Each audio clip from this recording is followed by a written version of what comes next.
Assalamualaikum warahmatullahi wabarakatuh.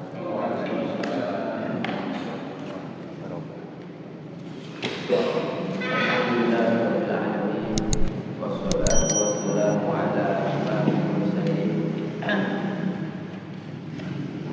nabiyina Muhammadin wa ala alihi wa ashabihi ajma'in, amma ba'd. Subhanaka la ilma lana illa ma 'allamtana innaka antal alimul hakim. Allahumma anfa'na bima 'allamtana wa 'allimna ma yanfa'una warzuqna ilman yanfa'una. Allahumma la sahla illa ma ja'altahu sahla wa anta taj'alul hazna idza syi'ta sahla. Faj'al lana ya rabbana kulla syai'in sahlan muyassara. Allahumma inna na'udzu bika min 'ilmin la yanfa' wa min qalbin la yakhsha' wa min nafsin la tashba' wa min da'watin la yustajab laha.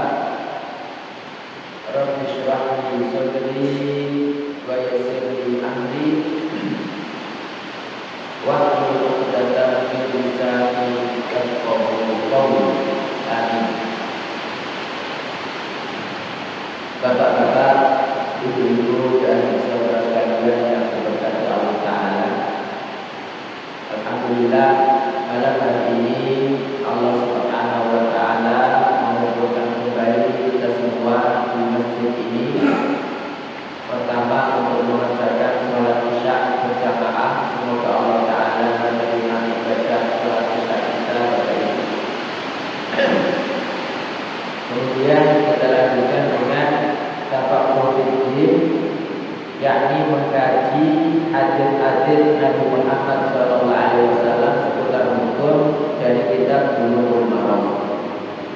Mudah-mudahan yang kita lakukan ini dicatat Allah Ta'ala sebagai amal soleh yang kelak memberatkan timbangan kita semua, Bapak Ibu. Mudah-mudahan apa yang kita lakukan malam hari ini dengannya Allah Ta'ala mengampuni kita semua, merahmati, meridhoi dan memberkati kita semua. Dan kita juga berharap mudah-mudahan amal soleh yang kita lakukan malam hari ini dengannya kelak Allah mengumpulkan kita bersama-sama dalam surga Firdaus yang paling tinggi tanpa azab maupun hisab. Amin. Malam hari ini Bapak Ibu kita melanjutkan tentang kitab sholat, yaitu bab sholat Jumat. Saya bacakan Ibnu Hajar rahimahullah berkata,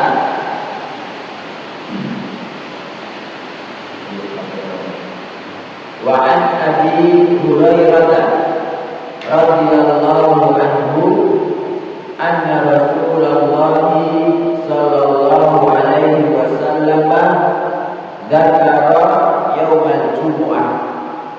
Dari Abu Hurairah radhiyallahu anhu, sesungguhnya Rasulullah sallallahu alaihi wasallam dzakara yaumal jumu'ah, membahas atau menyebutkan hari Jumat. Faqala, maka beliau bersabda, Bapak Ibu, tentang keutamaan sholat Jumat ini, juga keutamaan hari Jumat. Fihi, kata beliau, pada hari Jumat saat terdapat waktu la yuwafiquha abdul muslimun, yang tidak menepatinya, maksudnya tidak apa ya bahasanya itu, tidak membersamainya. Fihi sa'atun, pada hari Jumat itu terdapat satu waktu la yuwafiquha abdul muslim, yang kebetulan hamba muslim itu berada pada waktu tadi. Wa huwa qa'imun yusolli, dan dia berdiri mengerjakan sholat. Yas'alullaha azza wa jalla syai'an, dia minta sesuatu kepada Allah azza wa jalla. Illa a'tahu iya, kecuali Allah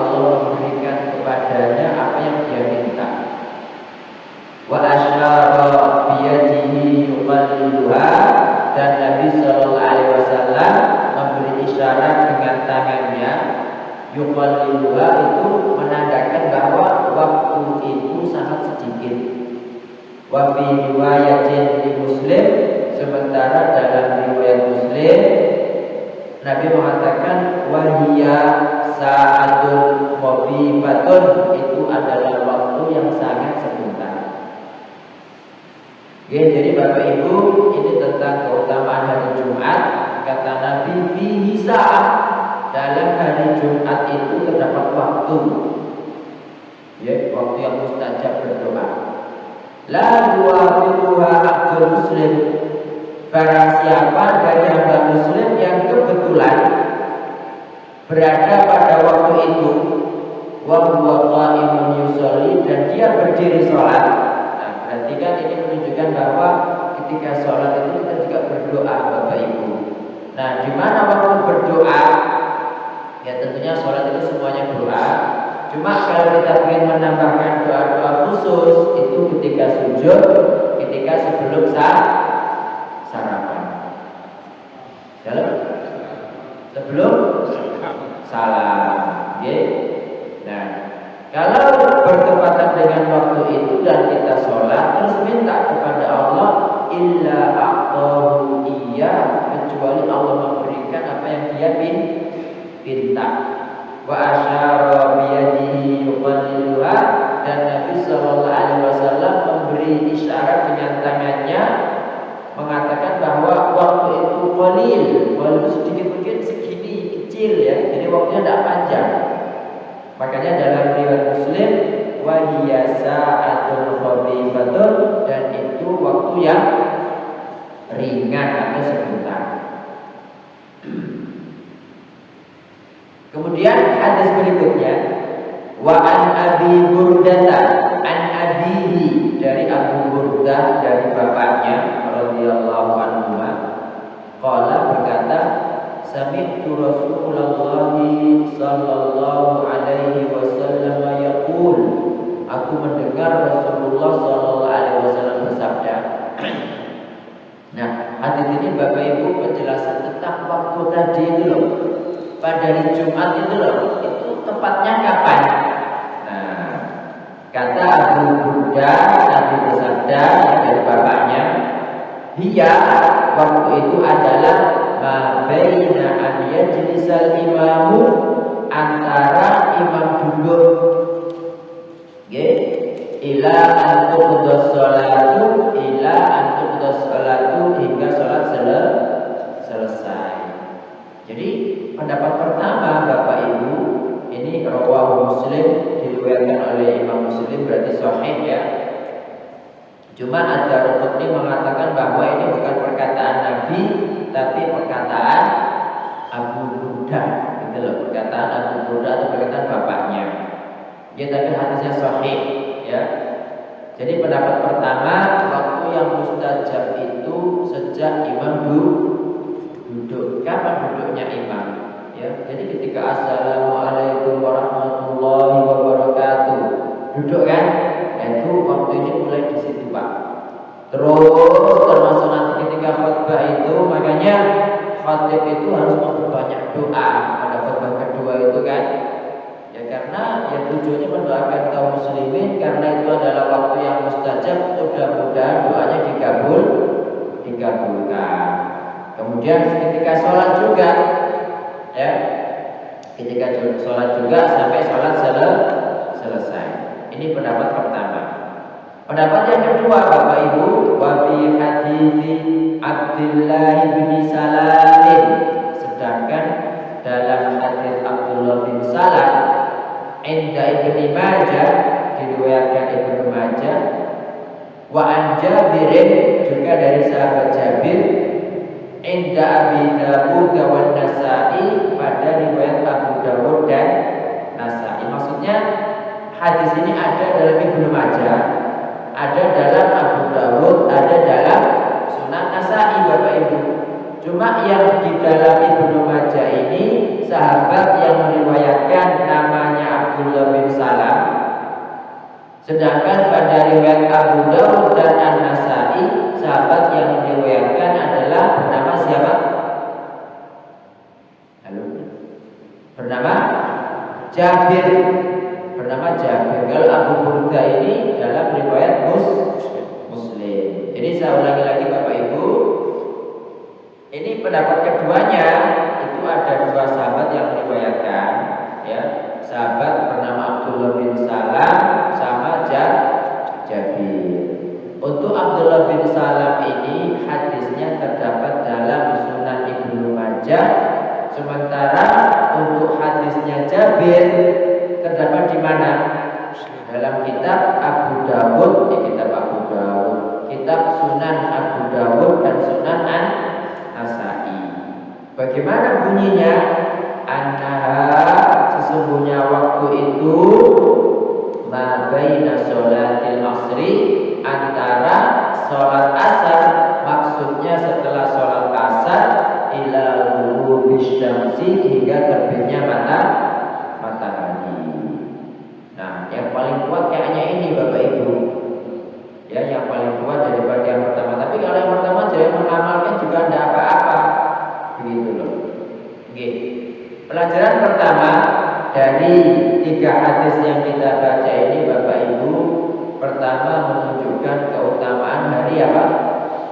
Hari Jumat. Jadi dalam hari Jumat itu terdapat waktu yang mulia, waktu yang mustajab, waktu yang dimana siapapun berdoa kepada Allah pasti dikabulkan, masya Allah. Jadi panjenengan itu Bapak Ibu kalau punya hajat, ya, dihitung aja di list, dimintakan ketika hari Jumat. Ya, sebetulnya hari Jumat itu kan hari raya, ya.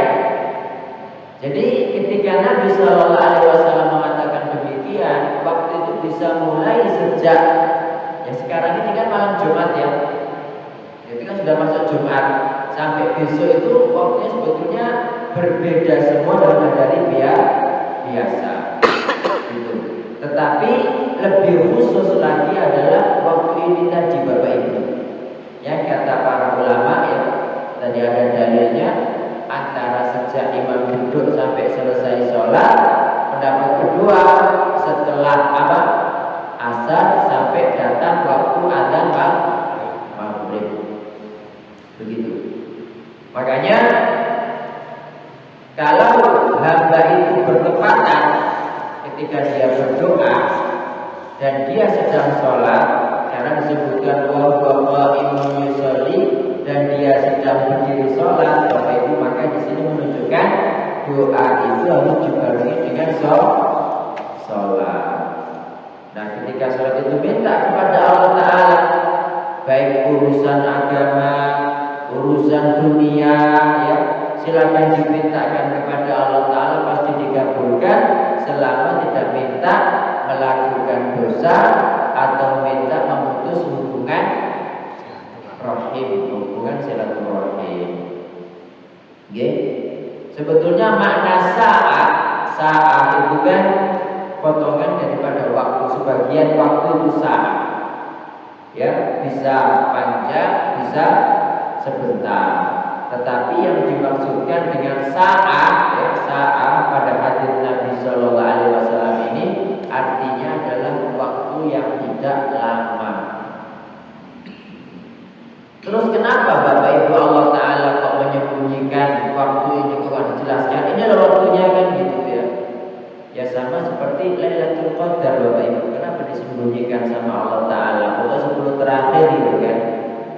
Jadi hari Jumat ini kan diketahui apakah waktu itu pada permulaan siang, pagi maksudnya, atau pada siang hari, atau pada akhir Jumat, kan dijelaskan. Kenapa nggak dijelaskan? Tujuannya Bapak Ibu, agar orang itu sepanjang hari Jumat itu berdoa dan beribadah kepada Allah Ta'ala. Makanya mestinya hari Jumat itu hari libur, Pak, biar fokus ibadah. Malah libur hari Minggu, itu kan libur kabeh, Pak, gitu loh. Ya, jadi hari Jumat itu mestinya libur karena tujuannya adalah kita fokus ibadah, fokus berdoa. Nah, makanya sama Allah Ta'ala disembunyikan waktunya. Karena kalau ditentukan kayak Ramadan misalnya, Lailatul Qadar itu malam 27, akhirnya orang ya terawih malam 27 tok, kan begitu kan? Atau dibilang Lailatul Qadar itu malam 21, akhirnya berakhir masjid itu malam 21 aja gitu. Nah, Allah tidak ingin, Pak. Makanya waktu yang mustajab pada hari Jumat ini sama Allah Ta'ala disembunyikan. Tujuannya apa? Biar orang itu senantiasa berdoa, senantiasa beribadah mulai awal Jumat sampai akhir Jumat, bukan hanya pada waktu itu aja. Nah, meskipun demikian Bapak Ibu, alhamdulillah kita dikasih bocoran tadi. Ada 2 hadis yang sama-sama sahih ya.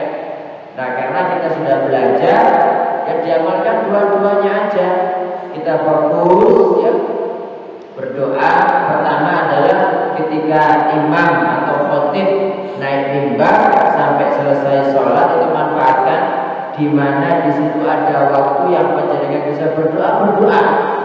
Waktu kedua Bapak Ibu adalah setelah sholat asar sampai terbenam matahari. Nah, makanya kalau bisa panjenengan setelah asar itu senang mau masjid, duduk, atau ketika sudah sholat asar jangan pulang. Fokus berdoa, zikir, minta kepada Allah Ta'ala sampai terbenam matahari. Bahkan sebagian ulama Bapak Ibu itu ada yang mengatakan bahwa waktu ini itu lebih mustajab daripada malam Lailatul Qadar gitu loh, Masya Allah gitu. Makanya perlu dipentingkan ya, kita sepekan sekali lah pokoknya duduk berdoa di situ, munajat kepada Allah Subhanahu wa Ta'ala, mintakan, omongkan, curhatkan semua yang pengen jenengan sampaikan, itu luangkan semua pada hari Jumat setelah asar sampai maghrib. Masya Allah, cobalah sekali seumur hidup, memang belum pernah belas gitu kan. Besok ini kan Jumat Pak, bismillah, habis asar itu jangan kemana-mana, pakai fokus nak masjid, berdoa, minta kepada Allah. Jadi kan punya keinginan kan, jadi kan punya hajat yang ingin dipenuhi kan, mintakan kepada Allah Subhanahu wa Ta'ala besok.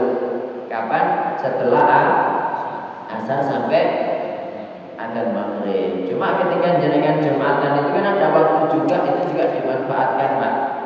Ya syukur-syukur kalau dua-duanya dimustajabkan kan, Masya Allah begitu.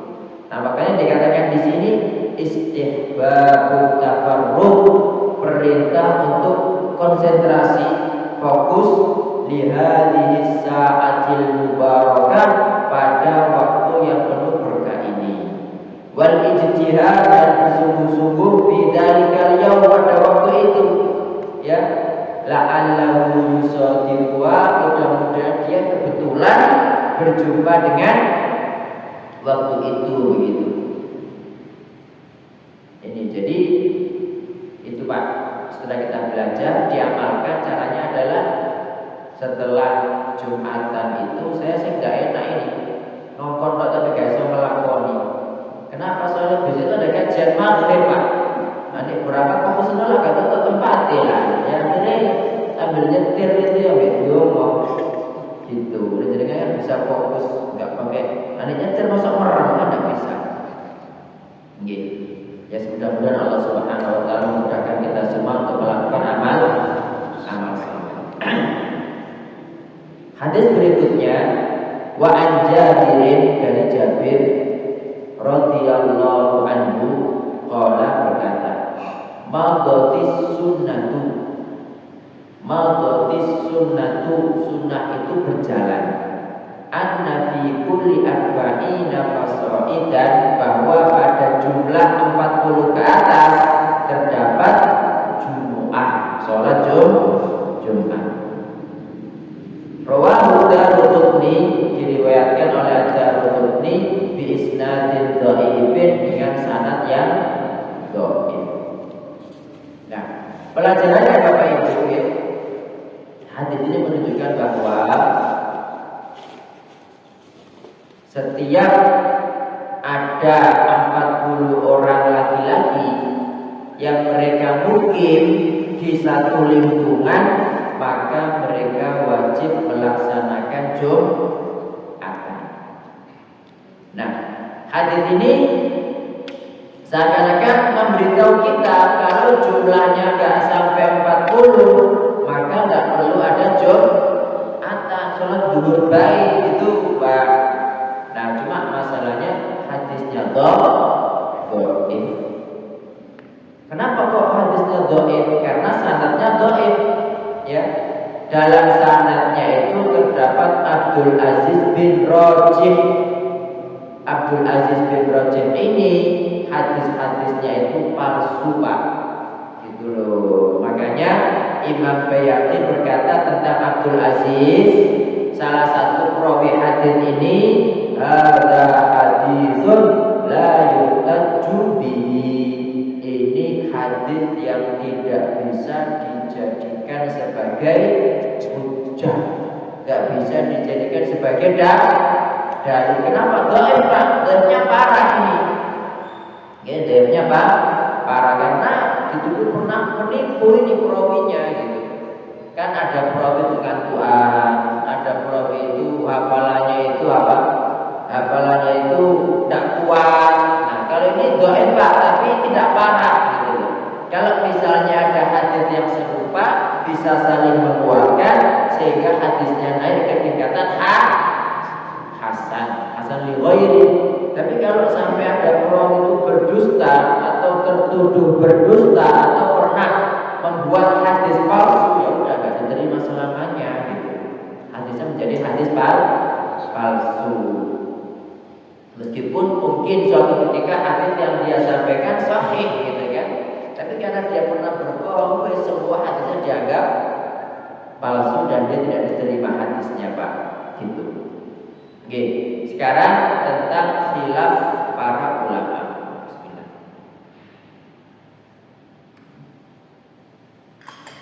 Oke, para ulama itu berbeda pendapat Bapak Ibu. Kapan Jumatan itu harus dilaksanakan? Berapa sih jumlahnya?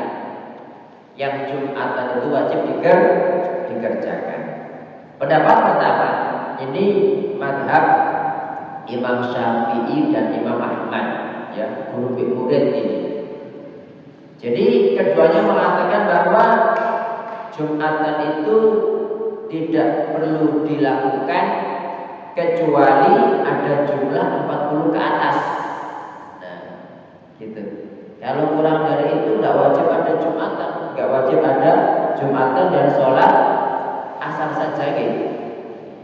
Sholat apa? Sholat dulu saja. Ya, kembali kepada hadis tadi ini Pak. Makanya di antara perbedaan penyebab datangnya perselisihan atau perbedaan pendapat di antara ulama itu karena ada hadis dhaif, ada hadis sahih. Kalau yang menganggap hadisnya sahih padahal dhaif maka dijadikan sebagai hujjah. Tapi kalau ngerti ini hadisnya dhaif gak bisa, maka tidak dipakai sehingga terjadi perbedaan. Kadang-kadang sama-sama hadis sahihnya, tetapi karena memahaminya berbeda juga bisa menjadi perbedaan. Gitu. Pendapat kedua ini pendapat Imam Malik. Ya, pendapat Imam Malik mengatakan bahwa jumlah yang perlu diadakan Jumatan itu minimal adalah 12. Loh, apa dalilnya kok 12? Karena Nabi kan pernah Jumatan Pak. Hadisnya sudah pernah kita baca bersama. Yang kemudian kata kafilah dagang dari Bahrain. Kan Nabi ditinggalkan sendiri kan. Wa taraku qa'imah. Jadi mereka semua buyar meninggalkan Nabi Shallallahu Alaihi Wasallam berdiri khutbah. Yang tinggal bersama Nabi cuma 12 orang. Gitu. Jadi ya sebetulnya hadis ini nggak langsung menjadi dalil sih Pak. Ya, bahwasanya Jumatan itu harus berjumlah minimal 12 orang gitu kan. Enggak, karena kebetulan karena awalnya banyak. Kemudian Nabi Shallallahu Alaihi Wasallam ditinggal ya karena belum ada larangan, para sahabat belum tahu gitu kan. justru dengan perbuatan mereka ini baru kemudian turun apa? Turun ayat, ya. Jadi Nabi itu ditinggal Pak berdiri sendirian, cuma tinggal 12 orang, gitu. Nah, kemudian pendapat ketiga ini yang rojih, ya, ini yang rojih. Pendapat Imam Abu Hanifah dan muridnya Muhammad bin Hasan Asy-Syaibani. Mereka mengatakan bahwa bilangan paling sedikit yang boleh kaum muslimin melakukan Jumatan itu adalah 3 orang. 1 khotib, 2 orang makmum. Kenapa? Karena jamaah, ya dari kata jamaah, Jumat itu kan dikatakan Jumat karena mengumpulkan banyak orang kan. Ketika kita belajar nahwu, minimal jamaah itu kan 3, 1 mufrad, 2 mutsanna, 3 baru jamaah. Nah, karena jamaah inilah maka yang namanya Jumatan kan kumpul-kumpul. Jadi jumlah orang dikatakan banyak dan kumpul itu minimal adalah 3. Nah, apa dalilnya? Dalilnya itu hadis Nabi Shallallahu Alaihi Wasallam yang mengatakan idza kanu thalathatan, kalau mereka itu ada 3 orang, faya ummahum ahaduhum, hendaknya salah satu dari mereka menjadi imam. Jadi ini dalilnya bahwa kalau ada 3 orang Jumatan sah, gitu Pak. Jumatan sah. Loh, kenapa yang 40 kok tidak boleh? Kan itu madhab. Iya, tapi kan dalilnya dhaif. Makanya kita jangan fanatik kepada madhab, tapi fanatik kepada dalil. Kalau ini madhabnya kita seperti itu dan dalilnya sahih, nggak apa-apa dipakai. Tapi kalau madhabnya seperti itu dan jelas hadisnya menyalahi, hadisnya palsu misalnya, kayak Fadilah Yasin gitu kan, itu kan jelas palsu, dibaca malam Jumat, wah, itu kan mesti Al-Kahfi yang dibaca Pak. Itu jangan diamalkan. Makanya kita jangan ikuti madhab. Oke, ikuti madhab ketika dalilnya benar, tetapi kalau tidak benar ya jangan. Kita kan diperintahkan mengikuti Nabi Shallallahu Alaihi Wasallam. Para ulama kita tidak ada yang maksum Pak, gitu loh. Tapi ya tetap meskipun mereka beristihad, ya, kalau misalnya mereka salah, ya dalam istihadnya ya jangan ikuti dalil. Insya Allah begitu Bapak Ibu sekalian yang diberkati Allah Ta'ala. Ada pertanyaan sebelum kita lanjutkan Bapak Ibu? Monggo kalau ada yang ditanyakan.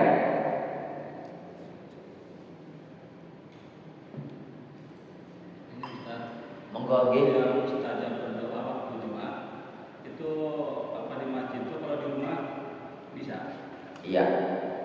Yang waktu mustajab itu apa di masjid saja atau boleh dilakukan di rumah?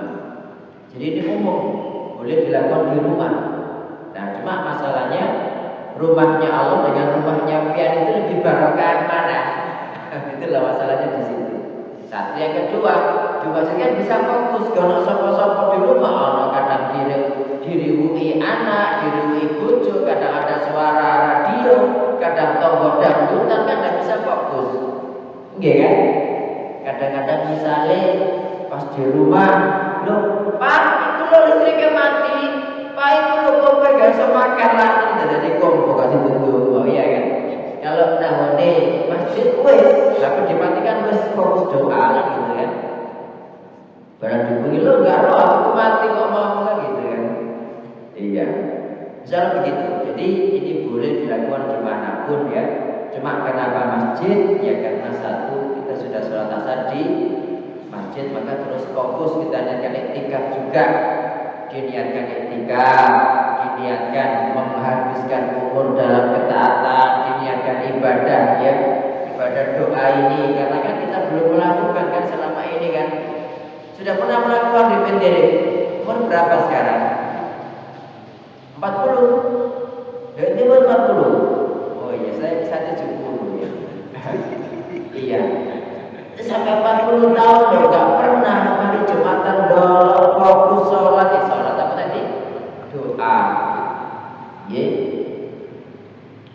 Ya kalau sholat boleh tidak setelah asar?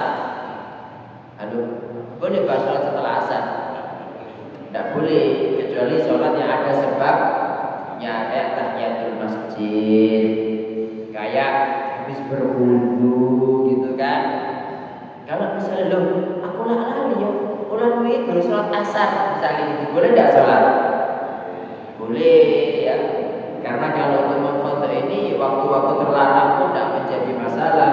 Yang dilarang itu sholat mutlak.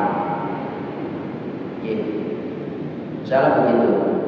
Hadis berikutnya Bapak Ibu, wa'an Samurah bin Jundub radhiyallahu anhu, dari Samurah bin Jundub radhiyallahu anhu, anna Nabiyya sallallahu alaihi wasallam, sesungguhnya Nabi sallallahu alaihi wasallam kana yastaghfiru, biasa beristighfar, lil mu'minina wal mu'minat, bagi kaum mukminin dan mukminat, kulla jumu'atin, setiap Jumatan. Rawahul Bazzar, diriwayatkan oleh Al-Bazzar, bi isnadin layyinin, dengan sanad yang layyin. Layyin itu lemah. Jadi layyin itu lemah.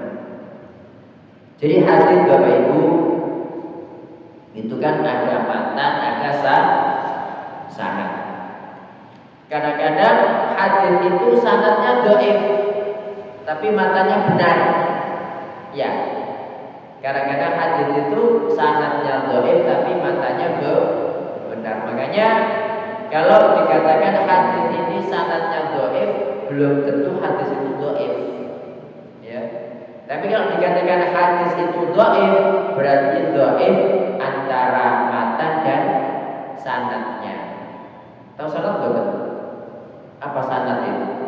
Sanad itu Pak adalah rangkaian para perawi hadis yang menyampaikan hadis kepada kita dari Rasul Sallallahu Alaihi Wasallam. Nah sebetulnya sanad itu sendenan, ya, tempat kita bersandar itu sanad. Lah, kenapa sanadnya hadis gak disebut sanad? Karena itu yang dijadikan senderan, gitu loh. Dengan adanya sanad ini kita bisa tahu hadis itu dhaif atau tidak dhaif. Nah, kebetulan hadis ini sanadnya dhaif tapi matanya benar. Ya, makanya dikatakan sanadnya layyin, bukan dhaif. Layyin itu berarti lemah, lembek, tidak kuat gitu. Ya, jadi Nabi Shallallahu Alaihi Wasallam biasa beristighfar untuk kaum mukminin dan mukminat setiap hari Jumat.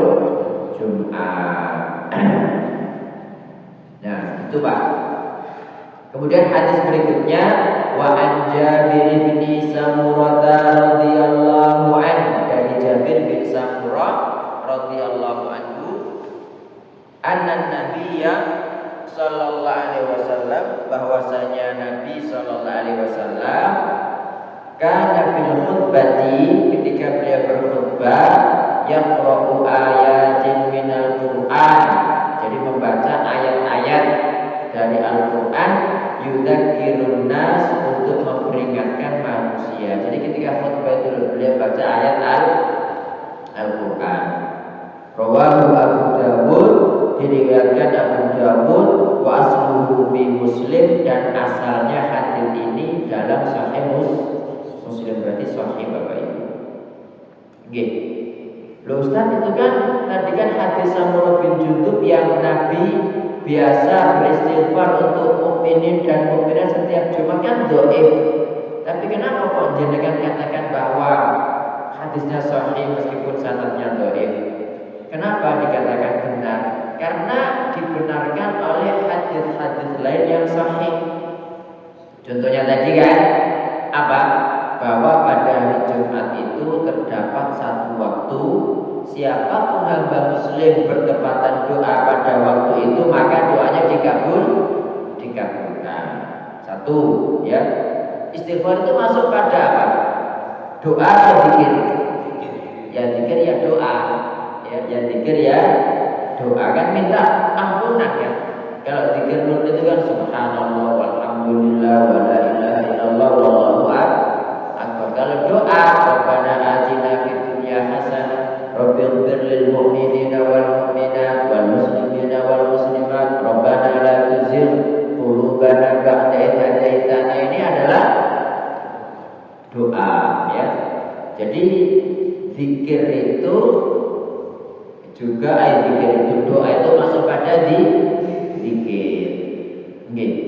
Kemudian hadis lain yang menguatkan, ya, tadi kan dikatakan bahwa waktu mustajab itu adalah antara imam duduk sampai selesai sholat. Itu berarti imam harus ngapain?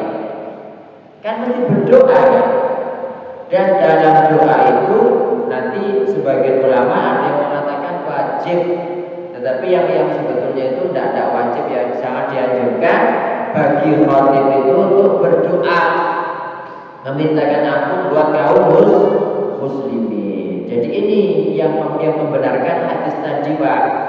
Ya, apalagi ketika khatib berdoa itu kan Jumatan, kira-kira jamaahnya berapa orang? Banyak apa dikit? Banyak. Ya. Ketika imam berdoa, kemudian semua makmum itu mengamini, ini di situ itu nanti banyak, Pak, yang namanya rahmat Allah turun tuh banyak di situ itu gitu loh. Nah, makanya harus dipentingkan gitu kan. Makanya harus dipentingkan waktu itu. Makanya harus berdoa sebanyak-banyaknya pada waktu itu gitu. Termasuk berdoa di sini adalah memintakan ampun buat mukminin dan mukminat. Kan ada hadisnya itu, barang siapa yang memintakan ampun buat mukminin dan mukminat, maka Allah memberikan kepada dia pahala sejumlah setiap mukmin dan mukminah yang dia mintakan untuk istighfar. Masya Allah, coba jenengan kalau berdoa Rabbil lil mu'minina wal mu'minat wal muslimina wal muslimat al ahya'i minhum wal amwat. Ini kan orang mukmin dan mukminat sejak Nabi Adam sampai sekarang, hidup maupun mati kan. Itu berapa jumlahnya, Pak? Nah, jadi jenengan itu mendapatkan pahala, satu juga mendapatkan istighfar. Karena ada hadis yang kalau kita mendoakan orang lain, kan ada malaikat yang diutus di samping kita mengucapkan amin, dan bagimu juga sama seperti itu kan gitu, Pak. Jadi sebetulnya kalau kita berdoa itu sama dengan kita berdoa untuk diri kita sendiri, malah kita dapat pahala. Gitu. Tapi sebetulnya pendapat yang wajib memintakan ampun ini buat mukminin dan mukminat tidak wajib, meskipun ada yang mengatakan wajib, Pak. Ya, tapi saya kira ya hampir semua khatib itu pasti mendoakan atau beristighfar untuk mukminin dan mukminat. Kemudian pada waktu yang mustajab ini, ya khatib itu berdoa untuk kemenangan kaum muslimin. Contohnya Allahumma a'izzal Islam wal muslimin. Ya Allah, menangkan Islam dan kaum muslimin, kan gitu. Wa dammir a'da'aka a'da'ad-din, dan binasakan musuhnya agama Islam. Masalahnya kadang-kadang kita aman-amin agar artinya berdengar orang lindur tidak gitu ya. Nah, makanya doa itu, tapi boleh tidak doa dengan bahasa Indonesia? Ya boleh, bukan di dalam sholat kok. Ya, tapi kan jarang. Jika kita kaya misalkan Arab gitu. Kemudian berdoa ya sama ya, agar kaum muslimin dimenangkan, agar agama Allah dimenangkan. Kemudian yang tidak kalah pentingnya juga itu mendoakan para pemimpin kaum muslimin, Pak. Biar dikasih Allah taufik, dikasih Allah hidayah. Ya, karena kebaikan pemimpin itu kebaikan bagi rakyatnya, gitu loh.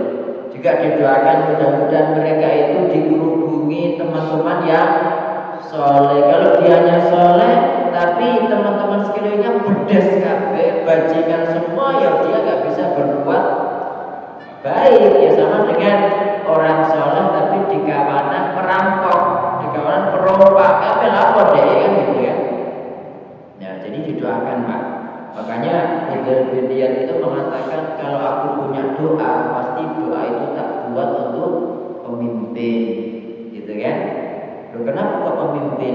Karena kalau pemimpinnya baik, kebaikannya umum, dirasakan rakyat, gitu. Tapi aku dongo dhewe buat aku pribadi, aku bisa apa kan gitu ya?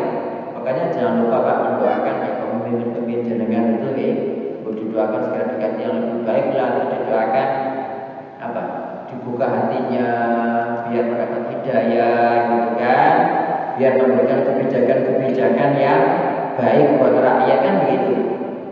Jadi tiap Jumat. Nah, ini makna hadis yang dhaif tadi. Adapun hadis yang kedua yang tadi dikatakan bahwa Nabi itu membaca ayat ketika khutbah. Nah, ini berarti diperintahkan kepada khotib itu ketika ngomong itu bahas ayat. Ojo ngalor ngidul sampai nuro golok dalil 11, ya. Jadi paling tidak itu baca ayat lah, ayat sebutkan, jelaskan Allah memerintahkan apa, Allah melarang apa. Misalkan di kerumunan orang yang suka minum khamr, dijelaskan tentang larangan khamr. Suka judi, dijelaskan tentang haramnya judi. Bahkan itu zina juga, wala taqrabuz zina, dijelaskan. Nah, makanya dulu kan sudah kita baca bahwa Nabi itu ketika sholat Jumat kan baca surat Qaf, ya. Ada baca Al-A'la sama Al-Ghasyiyah, yang satu baca Qaf sama Al-Jumu'ah atau ya, kan gitu. Kenapa? Ya karena surat Qaf itu kan berisi tentang perintah-perintah, peringatan-peringatan, larangan-larangan. Orang diingatkan agar ingat mati, dijelaskan balasan bagi orang yang berbuat baik apa, kan gitu kan? Oke, jadi memang khotib itu disyariatkan ketika berkhutbah untuk menyebutkan membaca ayat Al-Quran atau membaca hadis Nabi Sallallahu Alaihi Wasallam. Dan gak usah lama-lama, ya. Paling lama berapa menit? 60 menit ya Pak. Iya 20 menit. Ya. Hadis berikutnya, wa an Tariq bin Syihab, dari Tariq bin Syihab radhiyallahu anhu. Anna Rasulullah sallallahu alaihi wasallam qala, bahwa Rasulullah sallallahu alaihi wasallam bersabda, al-jumu'atu haqqun wajibun ala kulli muslimin fi jama'atin illa arba'ah. Jumatan itu hak yang wajib, ya, atas setiap muslim, dilakukan dengan berjamaah. Minimal berapa? 40 ya?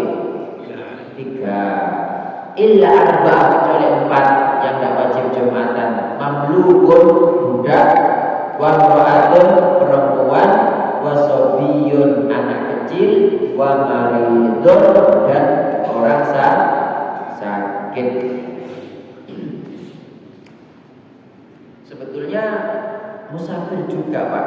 Hadis berikutnya yang musafir itu dari Ibnu Umar radhiyallahu anhu berkata, Rasulullah sallallahu alaihi wasallam bersabda, laisa ala musafirin jumu'atun. Jadi orang musafir itu tidak wajib jumatan. Tapi kalau jumatan gimana ya, tidak apa-apa.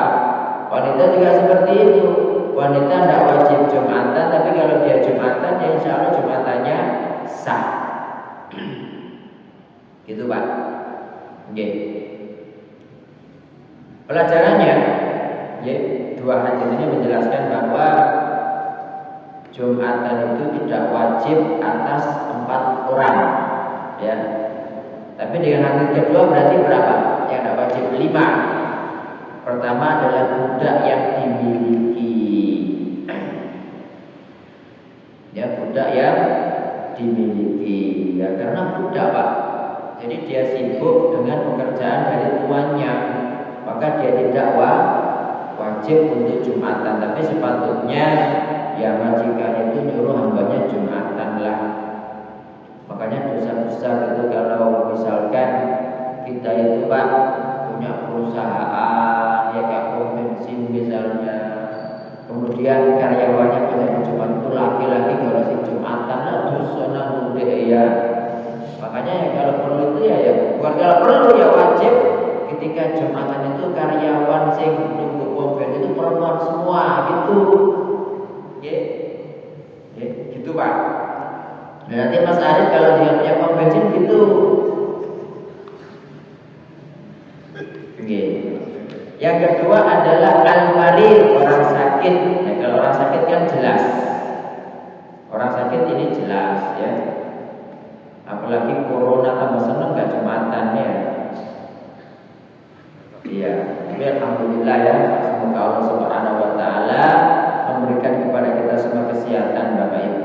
Intinya orang sakit itu tidak boleh Jumatan.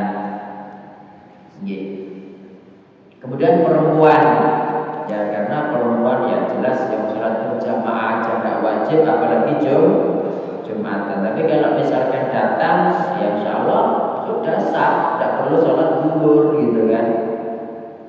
Terus ada yang mengatakan, loh Ustaz, wanita kalau gak ikut Jumatan itu ada yang bilang katanya baru boleh sholat zuhur setelah para jamaah pulang dari masjid. Ya tidak salah, tidak menunggu wong lanang. Ya. Jadi ketika mendengar adzan itu nak sholat toh. Gitu. Kalau memang sudah waktunya, meskipun nggak ada adzan, waktunya sudah tiba, kita tahu nak sholat toh, tidak perlu nunggu buyar orang-orang Jumatan. Pemane bojone biasa nampar kondisi tambah suwi jam 2 kita sholat kan. Kemudian yang ketiga anak kecil Pak. Ya karena anak kecil kan belum balik ya, jadi nggak wajib. Ya kalau baliknya laki-laki itu umur 15 tahun. Ya. Kalau perempuan itu baliknya itu umur 9 tahun sudah balik perempuan. Kemudian yang kelima siapa? Orang musafir, ya. Yang musafir itu kita tahu dikatakan musafir kalau jarak tempuhnya itu adalah 80 kilo ke atas, itu namanya musafir Pak. Atau tidak sampai 85 atau 80 kilo, tapi menurut tradisi masyarakat setempat, misalkan 60 kilo, 70 kilo sudah dianggap safar, maka dia boleh mengambil dosa safar gitu. Terus bagaimana kalau pembantu? Kan dia sibuk juga, apa nggak bisa dianalogikan dengan budak? Nggak bisa. Pembantu bukan budak kok, dan budak sekarang tidak ada Bapak Ibu. Ya maksudnya ya perbudakan untuk sekarang ini belum ada, maksudnya dihapuskan oleh undang-undang internasional, tapi sebetulnya masih ada perbudakan di beberapa daerah itu ya kan. Di Afrika kan banyak anak kecil diperjualbelikan, ya kan. Tapi kalau Islam itu perbudakan nggak pernah dihapus oleh Islam. Ketika ada khalifah, kemudian ada perang, maka tawaran perang itu menjadi budak. Gitu. Ya cuma satu itu dalam Islam orang bisa mendapatkan budak selain beli ya. Tapi intinya dari situ. Tetapi banyak dalam Islam ini ibadah-ibadah yang kalau orang itu melanggar kan disuruh memerdekakan budak. Misalnya kita bernazar aja, berjanji ya bernazar, tapi kita tidak memenuhi kan, pertama kali kan bayar apa? Memerdekakan budak. Yang kedua apa? Berpuasa, memberi makan 10 orang miskin. Kalau nggak bisa maka berpuasa 3 hari berturut-turut kan gitu. Belum lagi yang berhubungan suami istri pada siang hari Ramadan, belum lagi yang membunuh tersalah gitu kan, belum lagi melakukan ini itu. Kafaratnya adalah memerdekakan budak. Kemudian Bapak Ibu sekalian, hadis berikutnya ini. Jadi kalau banyak di antara kita ketika Jumatan itu yang dihadapi adalah lantai, sebetulnya yang diperintahkan itu dari Abdullah bin Mas'ud radhiyallahu anhu berkata, "Kana Rasulullah sallallahu alaihi wasallam adalah Rasulullah sallallahu alaihi wasallam idza stawa 'alal mimbar, ketika beliau sudah berdiri di atas mimbar, istaqbalnahu biwujuhina, maka kami menghadapi beliau dengan wajah kami. Jadi gini terus melihat Nabi itu. Jadi kita kan ada dalam lantai. Nggih, ngorok bisa kadang-kadang ya, insyaallah enggak, bukan kita di sana. Nggih. Jadi ketika khotib itu cuma gimana Ustaz mau khotib pilih ngomongin ngelentuk-ngelentuk bareng ngantuk gitu. Ya ada juga, makanya ini para takmir itu pilih khotib yang bagus ya, yang enggak lama-lama, kemudian singkat padat gitu loh ya, singkat padat, langsung semua jemaah melek. Makanya dulu Nabi Sallallahu Alaihi Wasallam ketika berkhutbah itu saya merah kan, seakan-akan beliau itu panglima perang yang memperingatkan prajuritnya kan begitu. Nah ini jelas sekali Bapak Ibu, hadisnya ini dikatakan dhaif tapi sahih ya, karena punya syahid. Walahu syahidun, syahid itu ya penguat lah, memiliki penguat. Jadi pelajarannya satu, khutbah itu disyariatkan di atas mimbar atau di atas tempat yang tinggi. Kenapa? Biar suaranya lebih lantang.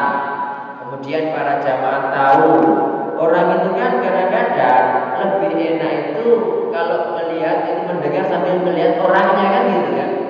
Meskipun mendengar itu lumayan, cuma kalau ini dapat, ini juga dapat, itu ilmu tambah semakin kuat menancap. Yang kedua Bapak Ibu, jadi para hadirin, para makmum ya, para jamaah itu diperintahkan untuk menghadap khotib dengan wajahnya. Jadi mendeleng begini gitu loh, ya, gitu. Ya kenapa? Karena itulah yang dilakukan para sahabat ketika mendengarkan khutbahnya Nabi Muhammad Shallallahu Alaihi Wasallam. Terus khotib itu Pak Bu, kalau dia dilihat begini tambah semangat. Coba jenengan sekarang ya macam ngomong ngomong kayak gini. Jenengan pinggir apa lagi? Lama nemu tinggal turun, boleh kan gitu sih. Gitu. Jadi biar saling interaksi, senang tipe bagiannya jamaah alif fasiki semangat kan begono sing turu gitu kan. Gitu. Ini. Kemudian hadis berikutnya wa anil Hakam ibni Hazm, dari Hakam bin Hazm radhiyallahu anhu qala, berkata syahidnal jumu'ata, kita itu menghadiri Jumatan ma'an Nabi sallallahu alaihi wasallam, bersama Nabi sallallahu alaihi wasallam. Faqama, maka beliau berdiri mutawakkian ala ason, beliau itu apa? Bersandar ya, kepada tongkat aus atau busur panah itu Pak. Jadi untuk apa ya, untuk pegangan begini. Nah berarti ini sunnah Pak, ada tongkatnya mestinya. Nah ini kadang-kadang kita nyala masuk belau gitu kan. Padahal kalau sih bener, ini hadisnya jelas. Ini hadisnya Hasan ini ya. Syahidnal jumu'ata, kita itu menghadiri Jumatan ma'an Nabi, bersama Nabi sallallahu alaihi wasallam. Faqama, maka beliau berdiri mutawakkian ala asr, kan jelas beliau berdiri dengan iya, jadi bersandar pada tongkat au qaus ya, kalau enggak ada tongkat maka dengan busur panah tadi. Ini busurnya ini kuat, jangan busurnya dibuat anak-anak sedulur tidak ada puklek dari pipai ya. Jadi busur yang kuat dari besi, dari yang fiber gitu kan. Gitu. Ya, kayak kunut ya. Jenengan yang sudah pernah umroh pas Ramadan sinten? Atau tidak pakai umroh, delok umroh dhewe nang TV kan kelihatan ya. Lihat ini kan sekarang kan banyak sudah. Itu kan kunut terus. Coba ada masyarakat tahu kunut. Iya gitu Pak. Nah, itu loh ya, kadang-kadang soal itu di kono aku lah dikira kayak mono gitu, padahal itu juga sunnah. Jadi ngapunten, kita jangan melihat organisasi tapi hati itu loh ya apa gitu. Sebetulnya pendapat yang wajib, memang kunut itu tidak wajib ya, terawih juga tidak wajib kan, sholat sunnah kan. Tetapi Nabi Shallallahu Alaihi Wasallam setiap sholat malam itu pasti kunut. Dan sebetulnya dulu sudah kita pelajari kan doa ya Allahumma hdina fi man hadait wa afina fi man afait, sudah kan? Itu kan diajarkan Nabi Shallallahu Alaihi Wasallam untuk doa apa? Kunut di witir, doa kunut witir. Ya kalau pendapat Madzhab Syafi'i itu baru berkunut, ini kan hukum mau Ramadan ya, baru berkunut itu 15 terakhir, ya kan? Tapi sebetulnya pendapat yang kuat itu berkunut itu setiap sholat malam. Makanya di Masjidil Haram, di Masjid Nabawi itu setiap malam sholat tarawih itu pasti kunut gitu. Jangan dikatakan bid'ah loh, kok ganggu apa? Tongkat bid'ah ini hadis ya ono. Ya, tak boleh. Ya. Malah makanya kemarin pas apa ya? Masjid Hagia Sophia ya, Hagia Sophia yang di Turki itu loh. Masjidnya Muhammad Al-Fatih kan lama dijadikan museum. Kemudian alhamdulillah pada zaman Erdogan kan diaktifkan lagi masjid itu. Kan wakafnya Muhammad Al-Fatih kan. Dulu asalnya gereja, dibeli sama dia, diwakafkan untuk masjid. Cuma setelah Turki dikuasai Kemal Atatürk si Yahudi itu kan tidak boleh adzan harus dengan bahasa Turki, jilbab tidak boleh, kopiah diganti dengan topi tradisional Turki, bahasa Arab diganti dengan bahasa Turki, pokoknya diubah semua. Nah, alhamdulillah mulai zaman Erdogan ini mulai kelihatan Islamnya Pak pelan-pelan tapi pasti gitu loh. Nah, kemarin yang pertama kali apa ya yang khotibnya itu? Gak pakai tongkat atau pakai tongkat? Malah dia bawa pedang kan? Tongkat itu pedang kan gitu. Coba di browsing lagi di YouTube, digoleki khutbah khotib pertama kali dibukanya Masjid Hagia Sophia itu. Cari di situ nantilah langsung khotibnya itu pedang yang dibawa itu disandani gini.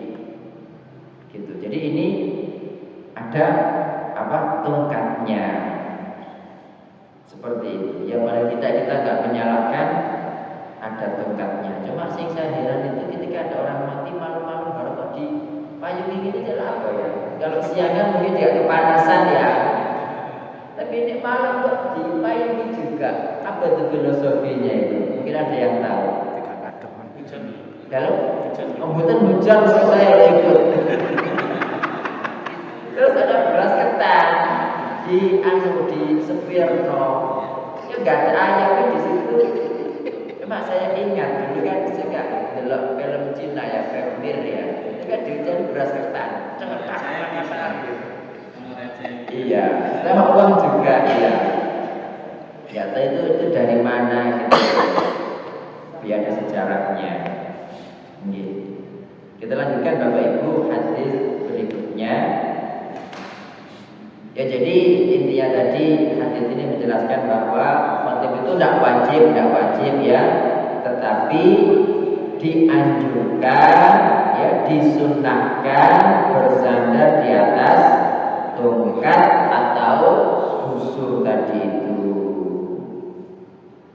Al-hikmatu fi dzalika, apa hikmahnya?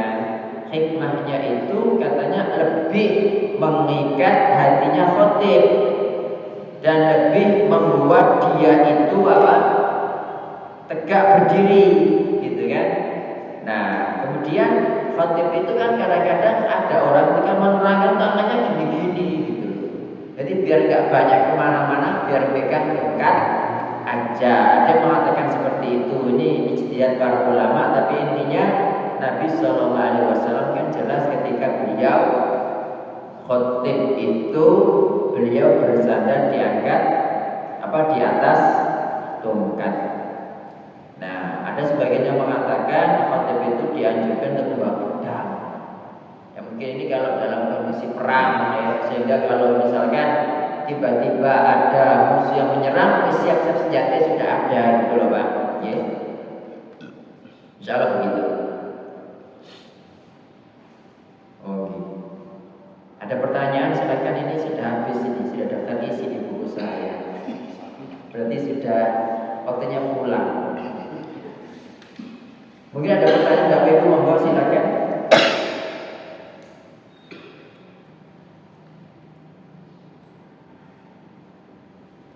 Kalau tidak ada maka saya akhiri sampai di sini. Kurang lebihnya saya mohon maaf. Jika ada yang benar itu semata-mata dari Allah Ta'ala. Jika ada yang salah dari saya sendiri, saya beristighfar kepada Allah Ta'ala dan mohon dimaafkan Bapak Ibu. Barakallahu fikum.